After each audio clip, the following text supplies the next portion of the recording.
Assalamualaikum warahmatullahi wabarakatuh. Balik lagi bareng gue Rashid Behaki. Kali ini gue mau review film terbaru dari Netflix. Judulnya adalah Society of the Snow. Ini adalah film yang baru banget tayang 4 Januari kemarin. Ini film yang disutradarai dan juga ditulis oleh J.A. Bayona, seorang sutradara asal Spanyol, juga mewakili dari Spanyol untuk Oscar. Udah masuk shortlistnya nih, jadi siapa tahu kan nanti masuk nominasi dan menang bahkan.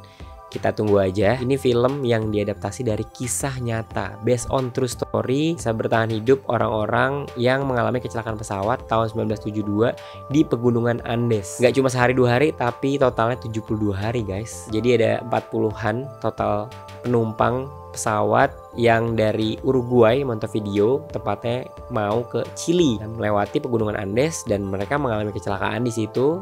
Tepatnya bulan Oktober gitu ya, tahun 1972. Di sini ada tokoh-tokoh utamanya yaitu Numa, Nando, Roberto, terus ada Marcelo dan banyak orang karakternya. Sebetulnya totalnya itu ya ada puluhan. Kisah nyata tuh punya kekuatan untuk membuat cerita ini jadi real banget, dan treatmentnya di sini J.A. Bayona itu membuat sangat realistis. Bahkan pemain-pemainnya aja dipilih itu banyak pemain baru gitu ya, bukan pemain yang udah jago banget atau banyak portofolio filmnya. Treatmentnya juga nggak cuma pemainnya doang, tapi juga gimana dia menggambarkan si kejadian-kejadiannya dan juga latarnya ya, latar tempatnya gitu ya. Kotanya tuh sedikit, tapi di pegunungannya itu kan punya tantangan tersendiri ya gitu. Dan ini punya teknis yang menurut gue sangat-sangat berat gitu, tapi dieksekusi dengan sangat baik. Kerasa banget lah gimana mereka itu sulit banget bertahan hidup di atas gunung es gitu. Dari kisah nyata ini kan kita jadinya juga lebih dekat, lebih kerasa emosional bahwa ini ada orang loh, kejadian nyata yang mengalami kejadian seperti ini gitu. Nah, emosi itunya yang sebetulnya udah terbangun karena dari kisah nyata. Thrilling banget gitu ya, tegang banget. Tegangnya itu dalam arti ya mereka gimana bertahan hidupnya, dan digambarkan tadi realistis banget sama Bayona ini gitu ya. Gimana mereka kekurangan makanan, sangat-sangat kekurangan makanan gitu ya. Bertahan cuma 6 hari gitu. Awalnya abis itu mulai kekurangan makanan dan mereka bingung tuh akhirnya makan apa. Apapun dimakan, cobain minumnya juga dari air es gitu kan. Tapi ya karena cuaca ekstrim juga, mereka jadinya sangat-sangat terdesak juga gitu ya. Akhirnya mereka memutuskan untuk menjadi seorang kanibal, yaitu memakan manusia lainnya yang sudah meninggal gitu ya. Dan itu pun penuh dengan perdebatan antara karakter di dalamnya sih. Actingnya mereka walaupun pemain-pemain baru gitu ya, pemain lokal dan bukan pemain Hollywood, actingnya bagus-bagus banget sih. Real banget, kerasa banget aja pasti ya. Aksen Latinnya mungkin, dan juga bahasa aslinya tuh punya rasa juga gitu. Bahasa Spanyol, bahasa Latin yang emang bisa kita rasain gitu mereka kedekatannya. Dan juga ini kejadian nyata juga kan di Uruguay gitu, dengan bahasa aslinya di sana itu ya, bahasa Latin. Itu juga punya ketertarikan sendiri sih dengan penggunaan bahasa tersebut. Dengan ensemble cast yang kayak gini tuh semuanya secara teknis menurut gue udah bagus banget. Dari busananya, dari tata riasnya, ada beberapa lokasinya itu diambil secara real gitu. Walaupun ini ada juga yang artificial gitu ya, dibikin setnya di dalam pesawatnya, tapi tetap aja ini banyak long take lumayan gitu. Di situ pasti tantangannya dari tata busananya dan tata riasnya tetap harus terjaga gitu. Apalagi tata riasnya ya, make up-nya gitu. Mereka bertahan hidup pasti berkurang juga kan berat badannya, dan karena kekurangan makanan gitu. Itu juga tantangan sendiri, dan itu bisa dieksekusi dengan baik secara teknis. Dan juga sinematografinya, menurut gue sinematografi itu mirip Terrence Malick, lensa lebar, dekat banget gitu ya. Dan ada gambar-gambar shot-shot yang menggambarkan itu dinginnya dan juga kesepiannya, mengerikannya, kayak di alam mana gitu kita dibawa, yang emang segitu mengerikannya kan, karena kita nggak pernah tahu di sana itu kehidupannya seperti apa sebelumnya gitu ya. Directing menurut gue Bayona oke banget, tadi udah sempat gue jelasin juga. Dan yang paling penting yaitu keseriusannya dia mengajak beberapa orang survivornya untuk terlibat gitu ya. Ada wawancaranya dan juga sempat masuk kalau nggak salah jadi cameo, yang jadi Nando tua, Nando aslinya tuh ada lah di situ. Sound effect dan visual efeknya tuh bagus banget sih.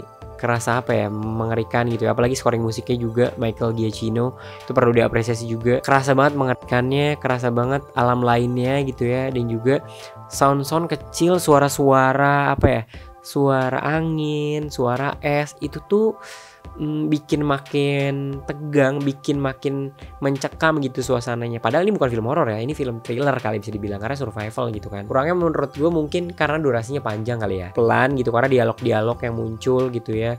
Walaupun banyak actionnya juga, tapi dialog ini sebetulnya jadi yang utama juga di sini antara orang ke orangnya, gimana mereka menyelesaikan masalah dan bertahan hidupnya kayak gimana gitu. Yang membosankan gitu mungkin bagi sebagian orang. Kirain bakal ada berantem karakternya tuh seperti apa gitu ya. Ya ini ngomongin soal lu mau makan bisa dibilang manusia lain gitu kan. Ekspektasi kalau yang pengen lihat ini berantem itu nggak terjadi, tapi di satu sisi itu juga jadi menarik karena mereka tuh sebenarnya orang yang spiritual kan gitu ya, orang yang religius gitu, percaya sama hal-hal ketuhanan gitu. Jadi mereka ya debatnya karena mereka butuh bertahan hidup, jadi ya debat ngomong kesel tapi prinsipnya masih dipegang masing-masing gitu. Itu menurut gue yang jadi satu sisi sebenarnya itu yang bagusnya. Cuma di satu sisi lain kenapa nggak ada ribut yang pukul-pukulannya gitu, atau ya nggak sampai pukul-pukulan, ada dorong-dorongan atau gontok-gontokan yang sampai kesel ke satu sama lain. Tapi ya mungkin karena mereka juga satu sama lain saling membutuhkan ya. Adegan banyak banget sebetulnya yang bagus. Tapi yang paling gue ingat itu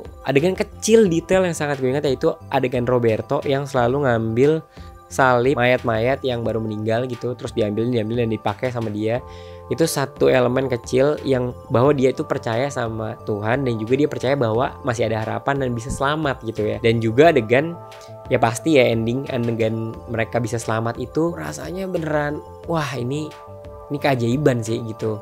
Karena mereka bener-bener nggak ada kesempatan, nggak ada harapan, nggak ada peluang buat selamat sebetulnya kalau mereka nggak berusaha keluar dari situ. Untungnya ada beberapa orang termasuk Numa yang sebetulnya jadinya nggak bisa melanjutkan karena sakit dan dilanjutkan sama Nando dan Roberto. Dan untungnya bisa ketemu orang bisa menyelamatkan mereka gitu ya. Mungkin ceritanya itu ya udah tau lah pasti bakal selamat. Tapi gimana kita ngikutin dan merasakan si alur filmnya ini menurut gua sangat-sangat menarik dan emosional banget sih. Oh iya, adegan mereka bersama ngobrol satu sama lain sih. Ya saling cerita gitu ya, saling bukan pantun ya, saling menceritakan dengan prosa gitu kali ya. Dan itu bagus banget. Dan mereka waktu di foto-foto gitu ya di depan pesawatnya itu juga sangat miris banget gitu ya.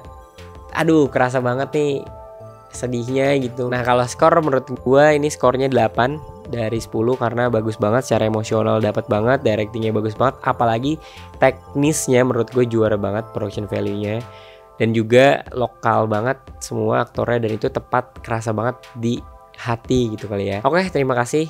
Jangan lupa subscribe, nyalakan notifikasinya, dan juga follow media sosial kita dan join membership kita Cinecream.